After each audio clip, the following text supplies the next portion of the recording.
Salam alehem saudara-saudara, sehat sejahteralah. Inilah CTN Channel, membangun dan memulihkan kepada kehidupan yang lebih baik, benar dan mulia. Selamat menonton video ini, Tuhan memberkati. Saudara-saudara yang terkasih, semua yang tertulis di dalam kitab suci bisa ditelusuri kebenarannya. Nah, saat ini kami mau sampaikan kapan tepatnya Mesias itu disunat atau mengalami brit milah. Saudara-saudara, untuk mengerti hal ini kita membutuhkan beberapa sumber untuk menentukan sehingga sungguh benar harinya dia disunat. Oleh sebab itu saudara-saudara, kita lihat dulu untuk menentukan kapan sebenarnya Sang Mesias itu lahir. Karena menurut kitab suci dia disunat pada hari ke-8. Saudara-saudara, menurut penelitian kapan Sang Mesias lahir yang didasarkan pada yang pertama siklus pelayanan Imam Sakaria yang masuk kelompok Abiyahu. Kemudian yang kedua, tradisi peringatan hari raya Yom Teruah, Yom Kippur dan Sukot. Yang ketiga, bukti-bukti ayat-ayat di dalam kitab suci. Yang keempat, Bible Code. Yang kelima adalah penelitian astronomi. Menurut dasar dari semua sumber penelitian tadi, Mesias lahir pada saat matahari terbenam pada Yom Teruah atau hari raya peniupan sangkakala.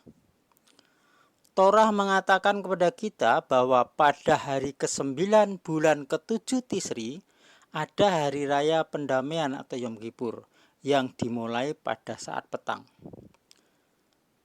Itu bisa kita baca di dalam kitab Imamat 23 ayat 32. Sekarang kita dapat menghitung 8 hari sesudah kelahirannya hingga penyunatannya pada waktu yang tepat sebelum Yom Kippur. Kita lihat saudara-saudara. Yang pertama, Mesias dilahirkan pada saat matahari terbenam tanggal 1 Tisri tepat sebelum 2 Tisri. Yang kedua, matahari terbenam tanggal 2 Tisri hari ke-1. Yang ketiga, matahari terbenam tanggal 3 Tisri hari kedua. Yang keempat, matahari terbenam tanggal 4 Tisri hari ketiga. Yang kelima, matahari terbenam tanggal 5 Tisri hari keempat. Yang keenam, matahari terbenam tanggal 6 Tisri hari kelima. Yang ketujuh, matahari terbenam tanggal 7 Tisri hari keenam. Yang kedelapan, matahari terbenam tanggal 8 Tisri hari ke-7. Kesembilan, matahari terbenam tanggal 9 Tisri hari ke-8. Saat itulah Mesias disunatkan. Tanggal 9 Tisri, pada saat matahari terbenam memasuki tanggal 10 Tisri, Yom Kippur dimulai.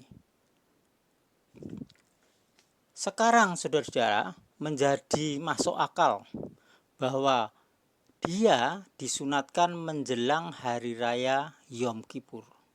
Kira-kira saat hari ke-9 Tisri akan berakhir dan tanggal 10 bulan Tisri akan dimulai. Lalu 5 hari kemudian dia tinggal di dalam Sukah sebagai bayi yang baru dilahirkan bersama-sama kedua orang tuanya selama 7 hari perayaan Sukot. Tipologi penyunatan pada saat Yom Kippur jauh lebih tepat karena kulit katan itu seperti selubung yang menyelubungi hati kita. Dan Yom Kippur diberi julukan muka ketemu muka atau bertatap muka. Kenapa itu disebut muka dengan muka? Karena ini adalah saat ketika imam besar pergi ke belakang tabir 1 kali dalam setahun dan dia datang bertatap muka dengan Yahweh Elohim. Pada perjamuan kawin anak domba yang akan datang, keluarga atau Bani Yehuda akhirnya akan melihat Mesias mereka muka dengan muka. Dan mereka akhirnya akan mengenali dia seperti dinubuatkan dalam Zakaria 12 ayat 10. Selubung itu kemudian akan diangkat dari mata mereka sehingga mereka dapat melihat dia muka dengan muka. Karena darah anak domba dipercikkan pada saat Yom Kippur di belakang tabir di mezbah, penyunatan Mesias digambarkan sebagai pola dan bayangan dari pengorbanan finalnya di kayu salib Golgota yang akan menutupi dosa-dosa kita. Dengan kata lain, mendamaikan kita satu kali dan untuk selama-lamanya. Saudara-saudara, kata pendamaian dalam bahasa Ibrani adalah kippur. Namun kata ini berasal dari akar kata kapar yang artinya menutupi atau menanggalkan. Apa yang ditanggalkan pada saat penyunatan tidak lain adalah kulit katan. Dan apa yang ditutupi pada Yom Kippur? Dosa-dosa kita. Rasul Paulus berbicara dengan profetik yang sama. Di dalam kitab Kolose 2 ayat 11. Saya bacakan dari kitab ILT. Di dalam dia kamu telah disunat dengan sunat yang tidak dilakukan oleh tangan, tetapi dengan penanggalan tubuh dosa secara lahiriah oleh sunat Mesias. Nah, saudara-saudara, apakah saudara melihat ini? Kata pendamaian adalah kippur yang berasal dari akar kata kapar yang artinya menanggalkan tubuh dosa di dalam daging oleh penyunatan. Darah bayi Mesias dicurahkan pada saat penunyatannya sebagai bayangan dari dirinya sebagai domba kurban Yom Kippur di masa mendatang. Darah domba memungkinkan selubung, yaitu kulit katan, kita disingkirkan dari hati kita sehingga kita bisa melihat dia muka dengan muka. Selubung hati di dalam kitab suci disebut kulit katan. Kita diperintahkan untuk menanggalkan kulit katan hati kita dalam Ulangan 10 ayat 16 dan Yeremia 4 ayat 4. Dan ketika selubung atau kulit katan ini disingkirkan, kita kemudian bisa datang untuk bertemu muka dengan pencipta kita. Nah, saya bacakan dalam kitab Ulangan 10 ayat 16. Dan kamu harus menyunat kulit katan hatimu, dan janganlah kamu mengeraskan tengkukmu lagi. Kemudian di dalam kitab Yeremia 4 ayat 4.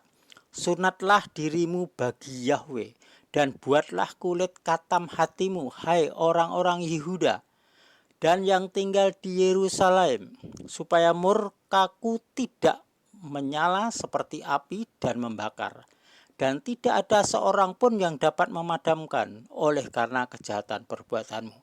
Inilah sebabnya orang-orang Yahudi memberi julukan untuk hari raya pendamaian atau Yom Kippur sebagai muka dengan muka. Inilah saat ketika Kohen Gadol atau imam besar di Bait Suci akan pergi ke belakang tabir ke dalam ruang Maha Kudus dan memercikkan darah anak domba di atas tutup pendamaian satu kali dalam setahun pada saat Yom Kippur. Ini akan membuat dia bertemu muka dengan Yahweh, sementara dia bersyafaat bagi bangsa Israel. Fakta bahwa darah domba jantan digunakan pada Yom Kippur untuk dipercikkan di atas tutup pendamaian oleh imam besar merupakan bayangan dari saat ketika bayi Mesias disunatkan. Imam besar kita menurut peraturan Melkisedek, disunatkan atau disingkirkan kulit katamnya pada hari ke-8 sesudah kelahirannya sebagai gambaran dari tirai di bait suci yang dikoyakkan, seperti halnya tirai hati kita disingkirkan oleh pengorbanannya. Satu kali untuk selamanya. Darahnya dicurahkan melalui penyunatan atau perjanjian pada Yom Kippur sebagai tanda bahwa hanya oleh darahnya yang bisa mendamaikan untuk dosa-dosa kita. Di masa mendatang, ketika pengantin perempuan dilahirkan ke dalam immortalitas atau kekekalan dengan tubuh surgawi, dia juga akan ditanggalkan selubung tubuh daging mortalnya. Pengantin laki-laki akan menyingkirkan selubung dari wajah pengantin perempuan seperti yang dilakukan pada upacara pernikahan tradisional. Dan dia akan berhadapan muka dengan pengantin laki-laki, yaitu Mesias pada akhirnya. Secara profetik, saudara-saudara, sangatlah sesuai bahwa Mesias disunatkan pada Yom Kippur, dan lalu 5 hari kemudian dia akan tinggal di dalam Sukah atau tabernakel bersama orang-orang yang ada di situ, bersama orang tuanya selama 7 hari untuk perayaan Sukot.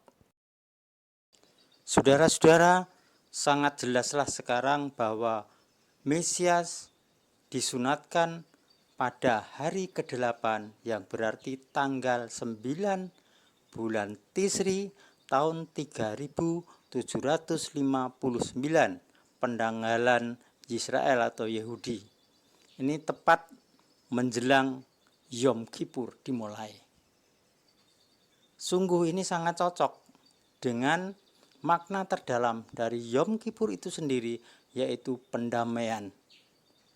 Darah dari sunat Mesias menggambarkan perdamaian atau profetiknya akan terjadi di kemudian hari dengan pengorbanan untuk mendamaikan, dan ditutup akhir zaman nanti dengan pertemuan muka dengan muka.